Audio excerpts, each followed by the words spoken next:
പോലെ ഒരു ഉണ്ണിയപ്പക്കടയുണ്ട്. പിന്നെ സാർ പറഞ്ഞ പോലെ നമ്മൾ നമ്മുടെ മതത്തിനെ എത്രത്തോളം ബഹുമാനിക്കണോ, എത്രത്തോളം മനസ്സിലാക്കണോ, അതിനനുസരിച്ചായിരിക്കും മറ്റുള്ള മതങ്ങളെ നമ്മൾ ഉൾക്കൊള്ളാൻ കഴിയുക.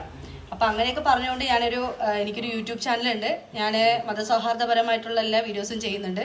ഇന്ന് റംസാൻ 13 കഴിഞ്ഞ 3 വർഷമായി ഞാനും എൻ്റെ മകനും നോമ്പെടുക്കുന്ന ആളുകളാണ്. അപ്പോൾ എൻ്റേത് 10ാമത്തെ നോമ്പാണ്. ഇവൻ 2 നോമ്പ് എടുത്തിട്ടുണ്ടായിരുന്നു. പക്ഷേ നമ്മളെല്ലാം അറിയണം, എല്ലാ മതത്തെയും നമ്മൾ പഠിക്കണം. പക്ഷെ നമ്മൾ ഒരു മതത്തെക്കുറിച്ച് പറയുമ്പോൾ മറ്റുള്ള ആളുകൾ നമ്മളെ കുറ്റപ്പെടുത്താനും അല്ലെങ്കിൽ പരിഹസിക്കാനൊക്കെ വരും. അപ്പോൾ ഒരു ചെവി കൂടെ കെട്ടിട്ട് മറ്റൊരു ചെവി കൂടെ വിടാം, എത്രമാത്രം.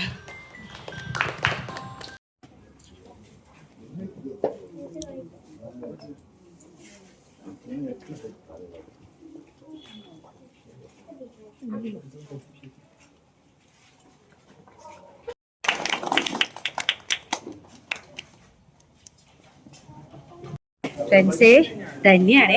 പിന്നെ ഞാനിപ്പോൾ ഉള്ളതേ നൂറുൽ ഹുദ മഹല്ല് കമ്മിറ്റിയുടെ ഇഫ്താർ സൗഹാർദ്ദ വിരുന്നിൽ വന്നിരിക്കുകയാണ് കേട്ടോ. അപ്പോൾ ഇന്ന് റമദാൻ 13.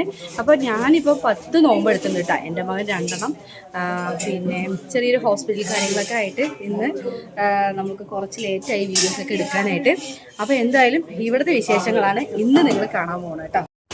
അപ്പോഴേ ഞാൻ ഈ ഒരു പരിപാടിയിൽ വന്നപ്പോഴേ എനിക്ക് ഭയങ്കര സന്തോഷം തോന്നിയത് എന്താണെന്ന് വെച്ചാലേ, ഞാൻ മാത്രമാണോ ഇങ്ങനെ മതസൗഹാർദ്ദപരമായിട്ട് സംസാരിക്കുന്നത്, വീഡിയോ ഇടുന്നത്, അല്ലെങ്കിൽ ഇങ്ങനെ ഇഷ്ടപ്പെടുന്നതൊക്കെ ഞാൻ വിചാരിച്ചൊരു സമയങ്ങളിലുണ്ടായിരുന്നു എനിക്ക്. പക്ഷെ അതൊക്കെ മാറിയിരിക്കുകയാണ്. ഇവിടെ വന്നപ്പോഴാണ് ഇത്രയും മതസൗഹാർദ്ദപരമായിട്ട് ഒരുപാട് ആളുകൾ ഇവിടെ വരികയും പങ്കെടുക്കുകയും അവരുടെ അനുഭവങ്ങൾ സംസാരിക്കുകയൊക്കെ ചെയ്തിട്ടുണ്ടായിരുന്നു കേട്ടോ. അപ്പോൾ അതൊക്കെ ഞാൻ വീഡിയോ എടുത്തിട്ടുണ്ട്. ഓരോ ആളുകളുടെയും വീഡിയോസ് ഞാനിതിൽ അപ്ലോഡ് ചെയ്യുന്നതായിരിക്കും. എല്ലാവരും കാണുക. കാരണം അത്രത്തോളം നിങ്ങൾക്ക് എല്ലാവർക്കും ഈ സമൂഹത്തിന് അത്രത്തോളം എന്താ പറയുക ആവശ്യമുള്ള ഓരോ കാര്യങ്ങളാണ് ഇവിടെ പറയണത് കേട്ടോ. അപ്പോൾ ചെറിയ കുട്ടികൾ വരെ എൻ്റെ വീഡിയോസ് കാണുന്നുണ്ട്. എൻ്റെ അത്രയും ഫാൻസായ കുട്ടികളുണ്ട്. അപ്പോൾ അവർക്കൊക്കെ ഇതൊരു ഉപകാരം തന്നെ ആയിരിക്കും. കാരണം ഇങ്ങനെയുള്ള വീഡിയോസൊക്കെ നമ്മുടെ മക്കൾ കാണട്ടെ. എല്ലാം അറിഞ്ഞായിരുന്നത് ഒരു കുറവാണ് എന്ന് പറയുന്നത് പോലെ ഞാൻ രാജഗോപാൽ ഏകദേശം ഒരു 80% ആൾക്കാർക്കും അറിയാം. റമദാൻ മാസത്തെക്കുറിച്ച് പറയുകയാണെങ്കിൽ ഈ ബോർഡിൽ തന്നെ എഴുതിയിട്ടുണ്ട്, ഒരു സൗഹാർദ്ദ സദസ്സ്. സൗഹാർദ്ദങ്ങൾ പങ്കിടുക, സ്നേഹം പങ്കിടുക, അതാണ് മുഖ്യമായിട്ടുള്ള വിഷയം. കേരളത്തെക്കുറിച്ചും മുസ്ലിം സമുദായത്തെക്കുറിച്ചും പറയുകയാണെങ്കിൽ ഈ മുസ്ലിം സമുദായം കേരളത്തിലുണ്ടായത് 16ാം നൂറ്റാണ്ടിൽ വ്യാപാരത്തിന് വന്ന സമയമാണ്. ആദ്യമായിട്ടൊരു പള്ളി ഇന്ത്യയിൽ തന്നെ എന്ന് പറയാം, ആദ്യത്തെ പള്ളി നമ്മുടെ കൊടുങ്ങല്ലൂരാണ്. അപ്പോൾ നമ്മളെ എല്ലാം ഒരു ബ്ലഡ് ഒന്നാണ്. പിന്നെ സ്വാഗത സംഘത്തിൽ സ്വാഗതം പറഞ്ഞതുപോലെ ചില നികൃഷ്ട ജീവികൾ അതിൽ കൂടി ഇതാണ് ഞങ്ങളുടേത്, ഇത് ഞങ്ങളുടെ മാത്രമാണ് എന്ന് പറഞ്ഞ് ചില ജീവികൾക്കകത്ത് കയറി. അതിൽ നിന്നെല്ലാം മാറ്റം വരുത്താൻ വേണ്ടിയിട്ടാണ് ഈ സൗഹാർദ്ദ സദസ്സുകൾ. ഇവിടെ നമ്മളെല്ലാവരും ഒന്നാണ്. ഇന്ന് 13ാം ദിവസമാണല്ലേ സാർ?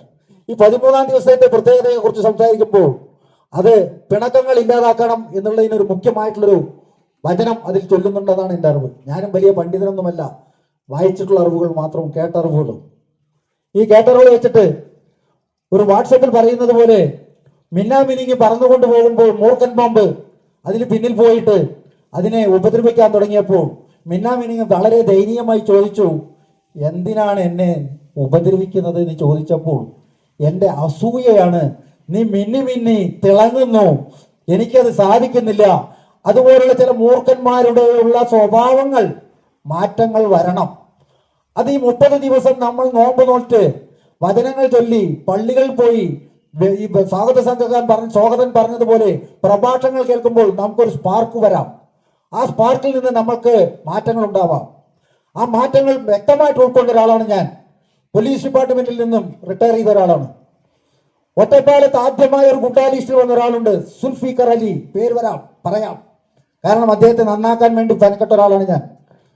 13ഓളം ക്രൈം, ഇന്റർനാഷണൽ ക്രൈം, വലിയ ക്രൈമുകളിൽപ്പെട്ട അദ്ദേഹം ഇന്ന് വളരെ സൗമ്യനും വളരെ നിതാര്യതും പണ്ഡിതനും ക്ലാസുകൾ എടുക്കാൻ പോകുന്നതാണ്. കാരണം അവനെ സമൂഹം വേർവിട്ട് നിർത്തിയില്ല. ഈ സമൂഹം, അതായത് ഈ മുസ്ലിം സമുദായം തന്നെ ഞാൻ വ്യക്തമായി പറയാം, ഒരു കള്ളനായിട്ടോ കൊള്ളക്കാരനായിട്ടോ അവനെ ചിത്രീകരിച്ചതാണെങ്കിൽ അവൻ വലിയൊരു കൊള്ളക്കാരനായിട്ടും വലിയൊരു തെണ്ടിയായിട്ടും പോകുമായിരുന്നു. പക്ഷേ പള്ളികളിലും അവന്റെ സഹജീവികളും അവനിൽ നിന്ന് മാറ്റങ്ങൾ വരുത്തണമെന്ന് പറയണമെങ്കിൽ ഇനിയെങ്കിലും ഒരു പേര് ഓർമ്മിച്ചോളൂ, സുൽഫിക്കർ അലി, ഒറ്റപ്പാലം സ്റ്റേഷനിലെ ആദ്യത്തെ ഗുണ്ട. നിനക്ക് ചിലപ്പോൾ അറിയായിരിക്കാം പ്രസാദിന്. ഞാനാണ് കൊണ്ടുപോയത്, ഞാനാണ് ആദ്യത്തെ ഗുണ്ടെ അറസ്റ്റ് ചെയ്ത് കൊണ്ടുപോയത്. ഇന്ന് അവനെ കാണുമ്പോൾ എനിക്ക് ചാരിതാർത്ഥ്യമുണ്ട്. ഇന്നാൾ അവൻ എന്നെ കണ്ടിട്ട് എനിക്ക് വചനങ്ങൾ ചെല്ലിത്തരുമ്പോൾ, സാർ ആദ്യ കാലഘട്ടത്തിൽ ഞാൻ എന്തെല്ലാമോ ചെയ്തു, അതെന്റെ വിവരക്കാരാണ്. പക്ഷെ ഞാൻ മനസ്സിലാക്കുന്നു, ഇതുപോലുള്ള നോമ്പുകളും ഇതുപോലുള്ള ക്രിയകളും നടത്തിയപ്പോഴായിരിക്കാം അവന് മാനസാന്തരം വന്നിട്ടുള്ളത്. അതുപോലെ തന്നെ കണ്ടില്ല, ഒറ്റപ്പാലത്ത് ലക്കിടിയിൽ നടക്കുന്ന ഒരു സംഭവം പോലീസ് ഡിപ്പാർട്ട്മെന്റായിട്ട് പറയുന്നു സാർ, വേറൊന്നും വിചാരിക്കരുത്. ഇങ്ങനൊരു കെട്ടകാലത്ത് ഇങ്ങനെയൊരു നല്ല കാര്യം ചെയ്ത എല്ലാ ആളുകൾക്കും 1000 നന്ദിയുണ്ട്. അതേപോലെ തന്നെ ബഷീർ സാറിൻ്റെ ഒരു പ്രസംഗം ഉണ്ടായിരുന്നു കേട്ടോ. ശരിക്കും പറഞ്ഞാൽ നമ്മളെ അടക്കം കോരിത്തരിപ്പിക്കുന്ന രീതിയിൽ തന്നെയായിരുന്നു ആ ഒരു പ്രസംഗം ഉണ്ടായിരുന്നത്. നമ്മൾ മനുഷ്യനെ തിരിച്ചറിയുക, എന്നാലേ മനുഷ്യരായിരുന്നു നമുക്ക് ജീവിക്കാൻ കഴിയുള്ളൂ എന്ന് ആ ഒരു മാഷ് പറയേണ്ടായി. അതേപോലെ തന്നെ രാജഗോപാൽ സാറ്, അദ്ദേഹവും ഒരുപാട് കാര്യങ്ങൾ നമ്മൾ സംസാരിച്ചു. അങ്ങനെ ഒട്ടനവധി ആളുകൾ ഈ ഒരു നല്ലൊരു കൂട്ടായ്മയെക്കുറിച്ച് സംസാരിക്കുകയൊക്കെ ചെയ്തു.